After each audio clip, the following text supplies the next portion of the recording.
Hello दोस्तों, आप सभी का स्वागत है इसराफिल स्टडी में। आज के इस वीडियो में हम कक्षा 10 गणित के इस सवाल को शानदार कॉन्सेप्ट से हल करना सीखेंगे।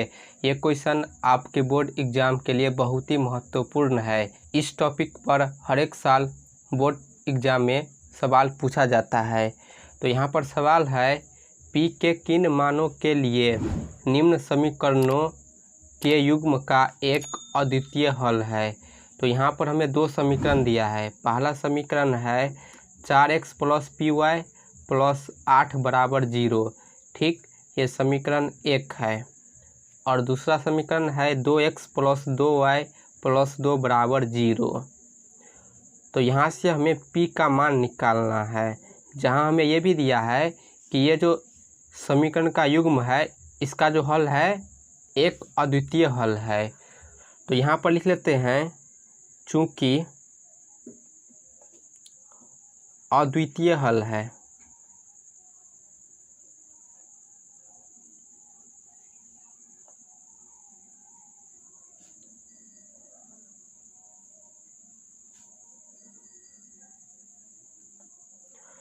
तो दोस्तों अद्वितीय हल कब होता है? जब रेखा प्रतिच्छेदी होता है। तो प्रतिच्छेदी रेखा का सूत्र क्या होता है? सूत्र होता है A1 बट्टा A2 बराबर नहीं होता है B1 बट्टा B2। ये होता है अद्वितीय हल का सूत्र। जब हमारा रेखा प्रतिच्छेदी होगा तब अद्वितीय हल होगा। तो अद्वितीय हल का सूत्र होता है A1 बट्टा A2 बराबर नहीं है B1 बट्टा B2। तो यहाँ पर हम मान रखकर P का मान निकालेंगे। अब हम समीकरण 1 और 2 में से A1 A2 B1 B2 का मान निकालेंगे। तो दोस्तों समीकरण 1 में x का जो गुणांक है वो A1 का मान है। तो यहाँ पर x का गुणांक है 4, तो इसीलिए A1 का मान होगा 4। फिर बट्टा में A2, तो इसका मान निकालने के लिए हम समीकरण 2 में से x का गुणांक देखेंगे। तो समीकरण 2 में x का गुणांक है 2, तो A2 का मान होगा 2। फिर फार्मूला में है बराबर नहीं, तो बराबर नहीं। अब B1 बट्टा B2 का मान निकालेंगे। तो B1 का मान समीकरण 1 से निकालेंगे और B2 का मान समीकरण 2 से निकालेंगे। तो समीकरण 1 में B1 का मान कौन होगा?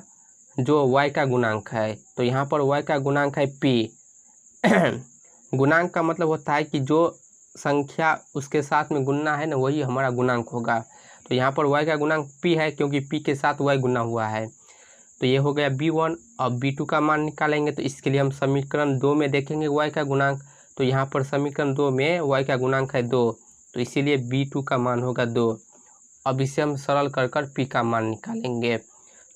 तो यहाँ पर संख्या भिन्न के रूप में है, तो यहाँ पर हम क्रॉस में गुना करेंगे, कोना कोनी गुना करेंगे। 2 से 4 में गुना करेंगे, 4 दूनी 8 होगा। फिर बराबर नहीं है, 2 से p में गुना करेंगे, 2p होगा। हमें तो यहाँ से p का मान निकालना है ना, तो लिखेंगे p बराबर नहीं है 8 है, तो 8 लिखेंगे। इस 2 को हम बराबर के इस तरफ भेज देंगे तो क्या होगा? भाग में चला जाएगा, क्योंकि गुना में है। तो 8 बट्टा 2 होगा। तो यहाँ से हम 2 से 8 को काट सकते हैं। 2 के पहाड़ा में 8 आता है 4 बार में।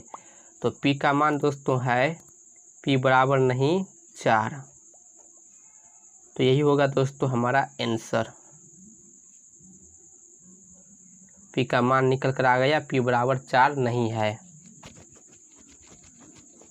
यहाँ पर हम लिख सकते हैं, अतः p बराबर 4 नहीं के लिए समीकरण का युग्म अद्वितीय हल है। तो दोस्तों इस प्रकार हम इस सवाल को हल करेंगे। यदि आपको वीडियो पसंद आए तो वीडियो को लाइक और चैनल को सब्सक्राइब जरूर कर लीजिए।